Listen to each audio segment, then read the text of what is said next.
ചേലക്കരയിലെ ചെക്കന്മാരൊക്കെ ഇപ്പൊ ക്ലാസ് ആട്ടാ.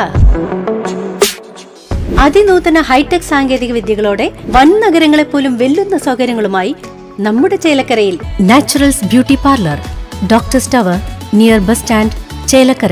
Chelakkara Alpha palliative സെന്ററിന്റെ വാർഷിക പൊതുയോഗവും ഭാരവാഹികളുടെ തെരഞ്ഞെടുപ്പും അനുമോദന സദസ്സും സമ്മാനദാനവും നടന്നു. ചേലക്കര ആൽഫ പാലിയേറ്റീവ് ലിങ്ക് സെന്ററിന്റെ വാർഷിക പൊതുയോഗവും ഭാരവാഹികളുടെ തെരഞ്ഞെടുപ്പും അനുമോദന സദസ്സും സമ്മാനദാനവും നടന്നു. വെങ്ങാനല്ലൂർ ആൽഫ പാലിയേറ്റീവ് ഹാളിൽ നടന്ന ചടങ്ങ് MLA യുവ പ്രദീപ് ഉദ്ഘാടനം നിർവഹിച്ചു.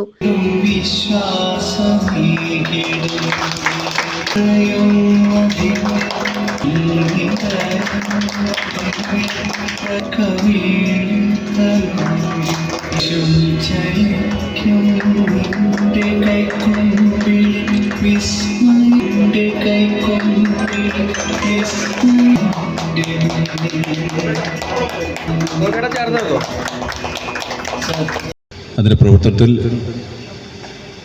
നേരത്തെ MLA ഉള്ളപ്പോഴും ഇപ്പോൾ MLA ആയി തിരഞ്ഞെടുപ്പ് സമയത്തിന് ശേഷം ഞാൻ വ്യത്യസ്തമായ പരിപാടികളിൽ വന്നിട്ടുണ്ട്.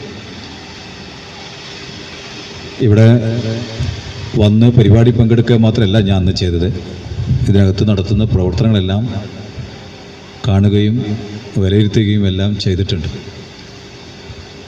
പലരുടെയും കണ്ണിലെ സന്തോഷം ഇവിടെ വരുന്ന ആളുകളുടെ കാണുമ്പോൾ പൂർണ്ണ തൃപ്തിയാണ് ഞങ്ങൾക്ക് എന്ന് തന്നെയാണ് അതിൻ്റെ ഒരു മെസ്സേജ് തിരിച്ചു തരുന്നത്. അതുതന്നെയാണ് കേരളം. ഒരു വിഷയം വന്നാൽ അവിടെ മറ്റു വിഷയങ്ങളൊന്നും നോക്കുന്നില്ല. എന്ന് വെച്ചാൽ കക്ഷി രാഷ്ട്രീയം ഒന്നും നോക്കാതെ മനുഷ്യനാണ്, ആ മനുഷ്യൻ്റെ ആപത്ത് വന്നാൽ സഹായിക്കണം. അവിടെ സാമ്പത്തികം ഒന്നും അപ്പം നോക്കില്ല. എല്ലാ നല്ല മനസ്സുകളും സഹായിക്കാൻ മനസ്സുള്ള എല്ലാവരും ഒത്തുചേർത്ത് പിടിച്ചുകൊണ്ടാണ് ഇത്തരം വളരെ പാവപ്പെട്ട ആളുകളെല്ലാം സഹായിക്കാനും തയ്യാറാവുന്നത്. അതുകൊണ്ട് തന്നെയാണ് കേരളം കേരളമായി ഇന്ന് നമ്മുടെ രാജ്യത്ത് തന്നെ അറിയപ്പെടുന്നത്. കേരളത്തിലെ പൊതുവേ ഈ കണക്കെടുത്ത് നോക്കിയാൽ ഔദ്യോഗിക കണക്കനുസരിച്ച് സർക്കാരിൻ്റെ രജിസ്ട്രേഷൻ കണക്കനുസരിച്ച് നോക്കുമ്പോൾ ഏകദേശം 1400ഓളം ഇതുപോലെ പാലിയേറ്റീവ് കെയർ സെൻ്ററുകൾ പ്രവർത്തിക്കുന്നുണ്ട്. ഔദ്യോഗികമായിട്ട് അല്ലാതെയും പ്രവർത്തിച്ചുകൊണ്ടിരിക്കുന്നുണ്ട്. സത്യസന്ധമായി പ്രവർത്തനം നടത്തുന്ന ധാരാളം സ്ഥാപനങ്ങളുണ്ട്. എന്നാൽ ആ പേരിൽ പാലിയേറ്റീവ് കെയറുടെ പേരിൽ പ്രവർത്തനം നടത്താൻ പാടില്ലാത്ത ചില പ്രവർത്തനങ്ങളും നടത്തിക്കൊണ്ടിരിക്കുന്നുണ്ട്. ഞാൻ അത് പറഞ്ഞത് ഞാൻ അനുഭവസ്ഥനാണ്. Alpha palliative link centre vice president Vinod Panthaladi സ്വാഗതം പറഞ്ഞ പരിപാടിയിൽ Alpha palliative link centre president Gopi Chakkunnath അധ്യക്ഷനായി. ആഗ്രഹിക്കാതെ, ആവശ്യപ്പെടാതെ, ക്ഷണിക്കാതെ അവരെ തേടിയെത്തുന്ന ചില രോഗങ്ങൾ, ചില അപകടങ്ങൾ, ചിലവർക്ക് ജന്മനായുള്ള പ്രശ്നങ്ങൾ കാരണം സമൂഹത്തിൽ അവർക്കുണ്ടാകുന്ന ബുദ്ധിമുട്ടുകൾ ആ വ്യക്തിക്ക് മാത്രമല്ല എന്ന് നമ്മൾ ഇതിനകം തന്നെ മനസ്സിലാക്കിയിരിക്കുന്നു. ആ വ്യക്തിക്ക് ഒരു പ്രശ്നം ഉണ്ടാകുമ്പോൾ ആ വ്യക്തിയോടൊപ്പം ആ കുടുംബത്തിനും, ആ കുടുംബത്തോടൊപ്പം ആ സമൂഹത്തിനും അതൊരു വെല്ലുവിളിയായി മാറുന്നു. അത്തരം ഒരു സാഹചര്യത്തിലാണ് കേരളത്തിലുടനീളം 28 സെന്ററുകളിലായി ശ്രീ KM നൂറുദ്ദീൻ ചെയർമാൻ സ്ഥാനം ഏറ്റെടുത്തുകൊണ്ട് നേതൃത്വം നടത്തിക്കൊണ്ടുവരുന്ന ആൽഫ പാലിയേറ്റീവ് ഇവിടെയും പ്രവർത്തിക്കുന്നത്. കഴിഞ്ഞ 13ാമത്തെ വർഷത്തിലേക്ക് കടക്കുന്ന ഈ ആൽഫ പൂർണ്ണ രീതിയിൽ എല്ലാ അർത്ഥത്തിലും 100% വിജയമാണെന്ന് ഒന്നും ഞാൻ അവകാശപ്പെടുന്നില്ല. പക്ഷേ ചില വിൽസിനെ പോലെ, രാധാകൃഷ്ണനെ പോലെ ചില ആളുകൾ പറഞ്ഞ പോലെ ഞങ്ങൾക്ക് തികഞ്ഞ സംതൃപ്തിയുണ്ട്. തലപ്പള്ളി താലൂക്ക് തഹസിൽദാർ രാജേഷ് മാരാത്ത് മുഖ്യാതിഥിയായി പങ്കെടുത്തു.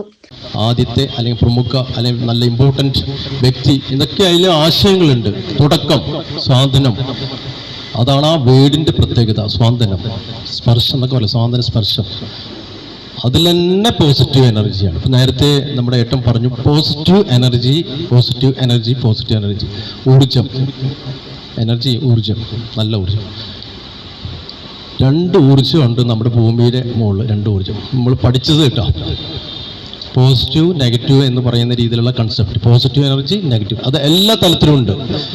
പോസിറ്റീവായിട്ട് സംസാരിക്കുന്ന ആള്, നെഗറ്റീവായിട്ട് സംസാരിക്കുന്ന ആള്, പോസിറ്റീവായിട്ട് പെരുമാറുന്ന വ്യക്തി, നെഗറ്റീവായി, അങ്ങനെയൊക്കെ നമ്മൾ പറയുന്നുണ്ട്. അത് എല്ലാ തലത്തിലുണ്ട്, ഭക്ഷണത്തിലുണ്ട്. ഞാൻ കഴിഞ്ഞ 24 വർഷമായി പോസിറ്റീവ് എനർജി, നെഗറ്റീവ് എനർജിയുടെ ഫീൽഡുകളെല്ലാം ഒരു ചെറിയ റിസർച്ച് ചെയ്യുന്ന ഒരു വ്യക്തി കൂടിയാണ്. ഏതൊക്കെ കണ്ടൻസിലാണ് പോസിറ്റീവ് എനർജി ഉള്ളത്, കഴിക്കുന്ന ഭക്ഷണത്തിലായാലും ചെടികളിലായാലും ഏതാണ് പോസിറ്റീവ് എനർജി ഉള്ള സംഗതി ഏതൊക്കെയാണ്, നെഗറ്റീവ് എനർജി ഉള്ളത് ഏതൊക്കെയാണെന്ന് സ്പെഷ്യലൈസ് ചെയ്യുന്ന ഒരു വ്യക്തി കൂടിയാണ്. അതിൻ്റെ ഭാഗമായി പല മേഖലകളിലും പ്രവർത്തിച്ചിട്ടുണ്ട്. അതിപ്പോൾ ഞാൻ പറയുന്നില്ല. അതിൻ്റെ ഭാഗമാണ് പുത്തുമല പെട്ടിമുടിയിൽ ഡെഡ് ബോഡി എടുക്കാൻ പോയ ഒരു എക്യുപ്മെൻറ്റ് ഞാൻ ഡെവലപ്പ് ചെയ്തിട്ടുണ്ട്. ചെടികളിലും അതുപോലെ പോസിറ്റീവ് നെഗറ്റീവ് ഒക്കെ ഉണ്ട്. ആൽഫ പാലിയേറ്റീവ് ഗവേണിംഗ് കൗൺസിൽ അംഗം ഇന്ദിര ശിവരാമൻ സമകാലിക പാലിയേറ്റീവ് പരിചരണം എന്ന വിഷയത്തെക്കുറിച്ച് സംസാരിച്ചു. ചടങ്ങിൽ SSLC +2 പരീക്ഷകളിൽ ഉന്നത വിജയം കരസ്ഥമാക്കിയ വിദ്യാർത്ഥികളെ ഉപഹാരം നൽകി അനുമോദിച്ചു. പാലിയേറ്റീവ് കൂപ്പൺ നറുക്കെടുപ്പിൽ വിജയികളായവർക്കുള്ള സമ്മാനങ്ങൾ വിതരണം ചെയ്തു. Ward member Geetha Unnikrishnan, Vasudevan Vaidyar, professor Unnikrishnan, Lions club regional chairman Mathai Palakkad, Alpha palliative link centre secretary Gopinathan Nair, Alpha palliative link centre treasurer Ajith Thanikkal, Girijan Nair, Wilson, Radhakrishnan തുടങ്ങിയവർ പരിപാടിയിൽ പങ്കെടുത്ത് സംസാരിച്ചു.